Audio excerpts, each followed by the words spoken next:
अस्सलाम वालेकुम। अब हम करते हैं नेक्रोप्टोसिस और पायरोप्टोसिस। अच्छा, ये भी सेल डेथ के ही पाथवेज है, लेकिन ना तो ये नेक्रोसिस है और ना ये अपोप्टोसिस है। ये कुछ एक्सेप्शन हैं, कुछ बहुत रेयर केसेस में होता है, लेकिन होता है। नेक्रोप्टोसिस कम्बिनेशन होता है नेक्रोसिस का और अपोप्टोसिस का। अब इसमें जो इनिशिएशन होती है ना, वो थ्रू होती है अपोप्टोसिस, लेकिन आगे जो डेथ होती है ना सेल की, वो होती है थ्रू नेक्रोसिस।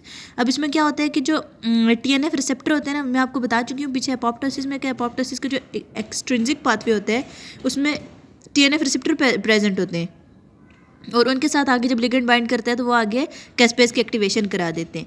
अब इसमें क्या होता है कि TNF रिसेप्टर तो प्रेजेंट होते हैं, उनके साथ आके लिगेंड भी आके अटैच होता है, लेकिन वो बजाय कैस्पेज की एक्टिवेशन कराने के वो TNF रिसेप्टर क्या करा देते हैं, रिसेप्टर इंटरेक्टिंग प्रोटीन काइनेजीज, ये एक एंजाइम्स होते हैं, इनकी एक्टिवेशन करा देते हैं। और इनकी एक्टिवेशन की वजह से हमारे पास जो सेल डेथ होती है वो नेक्रोसिस की तरह की होती है, वो एपोप्टोसिस की तरह की नहीं होती है। आई होप आपको समझ आ गई होगी। एंड देन पायरोप्टोसिस में क्या होता है, पायरोप्टोसिस में क्या होता है, इन्फ्लामेशन हो रही होती है और एपोप्टोसिस एक साथ हो रही होती है।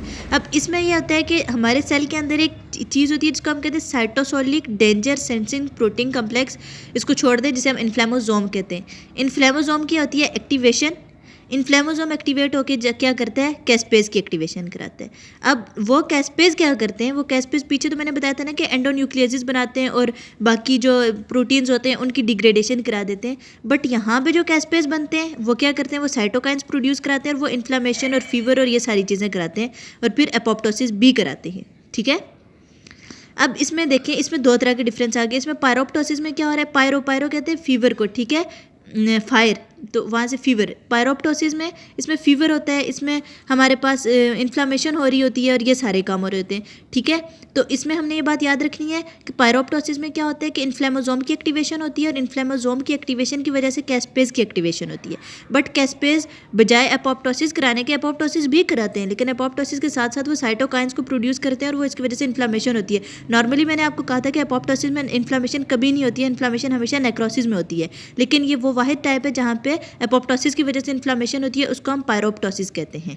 ठीक है, अब हम आगे करते हैं ऑटोफेगी। ऑटोफेगी का क्या मतलब होता है, सेल्फ ईटिंग। जो ऑर्गेनेलीज होते हैं ना, वो खुद को खुद खा जाते हैं। जब न्यूट्रिएंट्स बहुत कम होती हैं और सेल ने सर्वाइव करना होता है, तो सेल क्या करता है, खुद को खुद खाने लगता है कि वो खुद किसी ना किसी तरीके से उधर से एनर्जी डिराइव करे और फिर खुद को बचा ले। अब इस प्रोसेस में क्या होता है, इसमें सबसे पहले हमारे पास बनता है ऑटोफेगिक वैक्यूल। ऑटोफेगिक वैक्यूल किससे बनता है, एंडोप्लाज्मिक रेटिक्यूलम से। ये अब इस डायग्राम में देखते हैं, एंडोप्लाज्मिक रेटिक्यूलम डिराइव्ड होता है ये। ठीक है, ऑटोफेगिक वैक्यूल, न्यूट्रिएंट्स कम आती हैं, ठीक है, तो सिग्नल जाते हैं एंडोप्लाज्मिक रेटिक्यूलम को कि भाई न्यूट्रिएंट्स कम हो गई हैं, तो वो क्या करते हैं कि वो ऑटोफेगिक वैक्यूल बना देता है। उसमें ये हमारे पास सेल ऑर्गेनेलीज ना सारे के सारे जमा हो जाते हैं उस वैक्यूल में।